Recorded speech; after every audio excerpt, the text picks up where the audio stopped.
Hello hi നമസ്കാരം. എല്ലാവർക്കും സെബീസ് വ്ലോഗിൻ്റെ മറ്റൊരു വീഡിയോയിലേക്ക് സ്വാഗതം.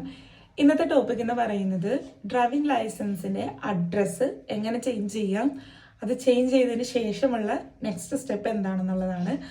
അപ്പം നമുക്ക് അഡ്രസ്സ് ചേഞ്ച് ചെയ്യാനായിട്ട് രണ്ട് ഓപ്ഷനാണുള്ളത്. ഒന്ന്, നമുക്ക് പോസ്റ്റ് ഓഫീസിൽ പോയിട്ട് നമുക്ക് അവിടെ ഫോം ഫില്ല് ചെയ്ത് നമുക്ക് DVLN അറിയിക്കാം നമ്മുടെ അഡ്രസ്സ് ചേഞ്ച് ആയെന്നുള്ളത്. അതല്ല എന്നുണ്ടെങ്കിൽ നമുക്ക് ഓൺലൈൻ ത്രൂ നമ്മൾ ലൈസൻസ് അപ്ലൈ ചെയ്യുന്ന അതേ ഫോർമാറ്റിൽ തന്നെ നമുക്ക് അഡ്രസ്സ് ചേഞ്ച് ചെയ്യാൻ കൊടുക്കാം. ഇങ്ങനെ അഡ്രസ്സ് ചേഞ്ച് ചെയ്തൊരു 3 to 4 വർക്കിംഗ് ഡേയ്സിനുള്ളിൽ നമുക്ക് പുതിയ അഡ്രസ്സ് കിട്ടും. പുതിയ അഡ്രസ്സിൽ നമുക്ക് നമ്മുടെ ഡ്രൈവിംഗ് ലൈസൻസ് കിട്ടും.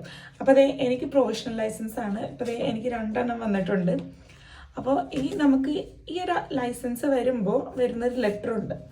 ആ ലെറ്ററിൽ നിങ്ങൾ ശ്രദ്ധിച്ച് കഴിഞ്ഞാൽ അറിയാൻ പറ്റും important information about your driving licence. അപ്പോൾ ഈ ഒരു ലെറ്ററിൽ നമുക്ക് ഇതിനകത്ത് കൊടുത്തിട്ടുണ്ടാകും എന്താണ് നമ്മൾ ചെയ്യേണ്ടത്. അതായത് പുതിയ ലൈസൻസ് കിട്ടിക്കഴിഞ്ഞാൽ, അഡ്രസ്സ് മാറിയ പുതിയ ലൈസൻസ് കിട്ടിക്കഴിഞ്ഞാൽ നെക്സ്റ്റ് പഴയ ലൈസൻസ് എന്ത് ചെയ്യണമെന്ന് അവർ പറയുന്നുണ്ട്. അപ്പോൾ ഇതിനകത്തൊരു അഡ്രസ്സ് കൊടുത്തിട്ടുണ്ട് DVLAയുടെ. ആ ഒരു അഡ്രസ്സിലേക്ക് നമ്മൾ പഴയ ലൈസൻസ് 2ആയിട്ട് കട്ട് ചെയ്യണം. അപ്പോൾ ഇതാണ് എൻ്റെ പഴയ ലൈസൻസ്. ഇത് കട്ട് ചെയ്തിട്ട് നമുക്ക് അയക്കണം. അപ്പോൾ എപ്പോഴും അയക്കാനുള്ള കാര്യം നിങ്ങൾ ശ്രദ്ധിക്കേണ്ടത്, എൻവലപ്പ് നമ്മളൊരു പ്ലെയിൻ എൻവലപ്പ് എടുക്കണം. എൻവലപ്പ് എടുക്കാൻ പറയാൻ കാരണം എന്താണെന്ന് വെച്ച് കഴിഞ്ഞാൽ ട്രാൻസ്പെറൻ്റ് ആയിട്ടുള്ള ഷീറ്റുള്ള ടൈപ്പ് നമുക്ക് UK അവൈലബിൾ ആണ്.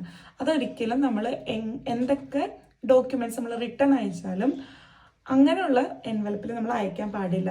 പിന്നെ ഇതിൻ്റെ മെയിൻ ഇമ്പോർട്ടൻറ്റ് കാര്യം എന്ന് പറയുന്നത്, നമ്മളിപ്പം നിങ്ങൾ ഈ കാണുന്ന പോലെ തന്നെ 2 പ്രൊഫഷണൽ ലൈസൻസ് ഞാൻ ഹോൾഡ് ചെയ്ത് കഴിഞ്ഞാൽ എനിക്ക് വലിയൊരു എമൗണ്ട് പെനാൽറ്റി വരും. അപ്പോൾ അത് നിങ്ങൾക്കും വരാതിരിക്കാൻ വേണ്ടിയിട്ടാണ്. ഇതൊരു റിമൈൻഡർ വീഡിയോ ആണ്. അപ്പോൾ എല്ലാവരും ചെക്ക് ചെയ്യുക. എന്തെങ്കിലും ഡൗട്ട് കാര്യങ്ങളുണ്ടെന്നുണ്ടെങ്കിൽ ജസ്റ്റ് കമൻറ്റ് ചെയ്താൽ മതി, ഞാൻ അതിനെ റിപ്ലൈ ചെയ്യാം.